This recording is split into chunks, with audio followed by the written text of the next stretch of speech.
আসসালামু আলাইকুম, ডাক্তার মুর্শিদ বলছি। আরেকটা টপিক নিয়ে। আহ, আমি একজন কার্ডিওলজিস্ট। আজকে বলবো, যাদের কোলেস্টেরল বেশি হয়ে গিয়েছে, সকালবেলা যেরকম পরোটা খেতেন, বিভিন্ন ধরনের আলু দিয়ে আপনি বা ঘি দিয়ে পরোটা খেতে অভ্যস্ত, এখন সেটি খেতে পাচ্ছেন না। ডাক্তাররা বলছেন যে হ্যাঁ, এগুলো খাওয়া যাবে না, যেহেতু আপনার কোলেস্টেরল বেশি। তাহলে কি খাবেন? হ্যাঁ, যদিও আহ এই যে ঘি ভাজা পরোটা, এগুলো অনেকটা ক্ষতি। বিশেষ করে এগুলো হোয়াইট ফ্লাওয়ার দিয়ে বানানো হয়ে থাকে। তাছাড়া বিভিন্ন ধরনের ফ্যাটি অয়েল কিংবা ঘি এই ধরনের ব্যবহার করা হয়ে থাকে, সেগুলি খারাপ আমরা জানি। কিন্তু তাহলে খাবেন কি আপনি? প্রথমত, যদি কোনো কার্বোহাইড্রেট খেতে হয়, সেটি আপনি চুজ করতে পারেন আপনার আটা রুটি। হ্যাঁ, সেটি করা যেতে পারে।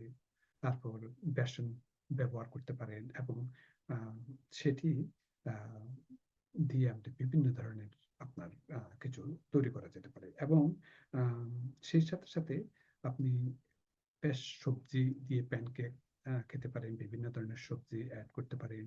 তারপর আপনার যদি দুধ যদি অ্যাড করতে হয়, সেটি ফ্যাট ফ্রি দুধ ব্যবহার করতে পারেন। যদি কিছুটা অয়েল ব্যবহার করতে হয়, সেখানে অলিভ অয়েল ব্যবহার করতে পারেন। আহ, বেশ সবজি দিয়ে আপনি বিভিন্ন ধরনের সবজি প্যানকেক বানাতে পারেন। এটি একটা গেল।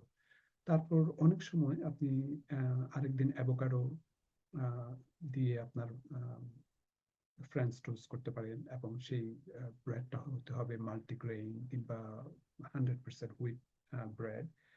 সেটি করা যেতে পারে। এবং এটির মধ্যে যদি কিছু দারুচিনি অ্যাড করতে চান, সেটিও করতে পারেন। তারপর আপনি স্মুদি যদি খেতে চান, বিভিন্ন ধরনের ফ্রুটস এর স্মুদি খেতে পারেন, ভেজিটেবলের স্মুদি নিতে পারেন। অ্যাগেইন, অ্যাডেড সুগার না দেওয়াই বেটার। যদি আপনার দিতে হয়, সামান্য একটু হানি ব্যবহার করতে পারেন, কিছুটা দারচিনি ব্যবহার করতে পারেন, সেটি আপনার হেলথের জন্য ভালো।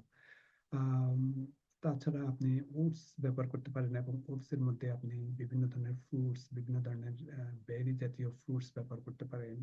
আহ, কিছু আপনার রেজিন ব্যবহার করা যেতে পারে। অ্যাগেন, সেখানেও আপনি সিনেমন ব্যবহার করতে পারেন। তো এই ধরনের আপনি যদি সকালে এইগুলি নাস্তার মধ্যে রেখে থাকেন, তাহলে আপনার কোলেস্টেরল অনেক কমবে। তো সামান্য একটু হিন্টস দিলাম আর কি, যে যেগুলি আপনি আহ, সকালবেলা নাস্তাতে করতে পারেন। যে একদম যে এই, আহ, পরোটা না খেলে যে আপনার যে নাস্তা হবে না, সেরকম না। এগুলো আপনি আপনার ব্রেকফাস্ট মেনুতে রাখতে পারেন।